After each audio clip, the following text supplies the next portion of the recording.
সুন্দর এই মুহূর্তে সুন্দরভাবে ভিডিওটি উপস্থাপন করার চেষ্টা করছি। এখানে এখন পানিটা অনেক কম, কারণ পানি এখন শুকিয়ে যাচ্ছে। এই যে পাশে দেখা যাচ্ছে এই মাঠটার পরেই মধুমতি নদী। এই নালটা দিয়ে মধুমতি নদীতে ঢুকতে হয়। আর এখানে সহযোগিতা করছে আবারও দুইজন, আমাদের মাঝি ভাই, আর সাথে সহযোগিতা করছে সৈয়দ আতিক ফয়সাল। এই যে দেখেন ফ্রি ফায়ার, প্রকৃত ফ্রি ফায়ার লাভার এরাই। প্রকৃতি দেখতে এসেও তারা সেই গেমেই ঢুকে আছে। বুঝতে পারছেন তাহলে কোন লেভেলের ফ্রি ফায়ার ম্যান এরা। সুন্দর এই প্রকৃতি, থরে থরে কলমি শাক মাথা উঁচু করে আছে। সুন্দর এই প্রকৃতিকে উপভোগ করতে হলে আসতে হবে প্রকৃতির কাছে।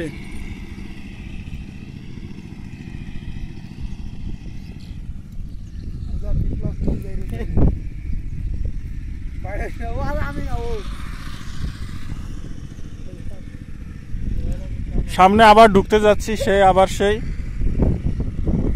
নালা দিয়ে। এই যে কলমি শাক, থরে থরে সাজানো কলমি শাক। যদি এখানে এসে আপনি কলমি শাক ছিঁড়তে চান তাহলে আপনাকে কেউ বাধা দিবে না।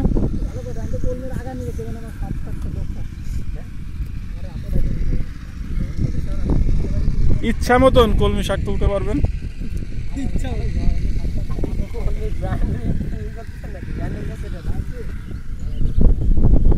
এই যে সুন্দর একটা পাখি, মাছ খাওয়ার জন্য পাখিগুলো চলে আসে এখানে।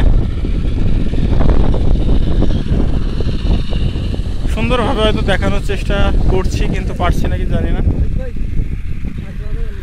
একটা কালারফুল পাখি, অনেক সুন্দর লাগছে দেখতে। ছোট্ট একটা পাটখাটির উপর বসে আছে। আবার এখানে দেখা যাচ্ছে এই যে চায়না জাল।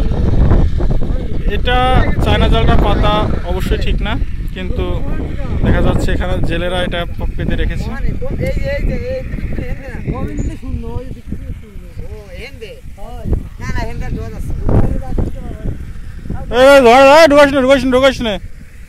এই পাশে খুব খারাপ অবস্থা, এখানে সাপ থাকতে পারে। মানে এখানে এতটাই কাশফুল বা কাশবন, যেখানে মাঝখান থেকে চিকুন একটা নৌকাটা ঢুকবে না, আমাদের হাত পা কেটে যেতে পারে। আশেপাশের সামান্য আর কয়েক মিটার দূরে মধুমতি নদী, যেহেতু অনেক স্রোত, পানিটা নেমে যাচ্ছে, অনেক স্রোত ওইদিকে। আমরা চাচ্ছিলাম নদীতে যাওয়ার জন্য, কিন্তু এখানে সে পরিবেশটা নেই, এই জন্য সাথে সাথে নৌকাটা ঘুরিয়ে দেওয়া হলো। আমরা চলে যাব এখন আবার এখান থেকে অন্যদিকে ঘুরতে, কারণ যেখানে রিস্ক সেখানে এই ছোট ছোট বাচ্চাদের নিয়ে যাওয়া যাবে না।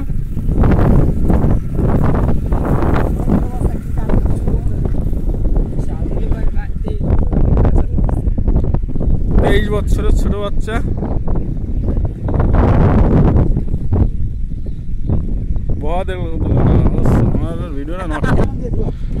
আমরা আবার ফিরে যাচ্ছি। এই যে দেখা যাচ্ছে তাল গাছ, এই তাল গাছের পরে হলো আপনার মধুমতি নদী। একটু দেখাইতে পারলে বা দেখতে পারলে নিজের কাছে ভালো লাগতো। আমরা আবার চলে যাচ্ছি অন্য সাইডে, চারি সাইডেই পানি। আমরা অন্য সাইডে যে আবার আপনাদের ভিডিওটা দেখাবো।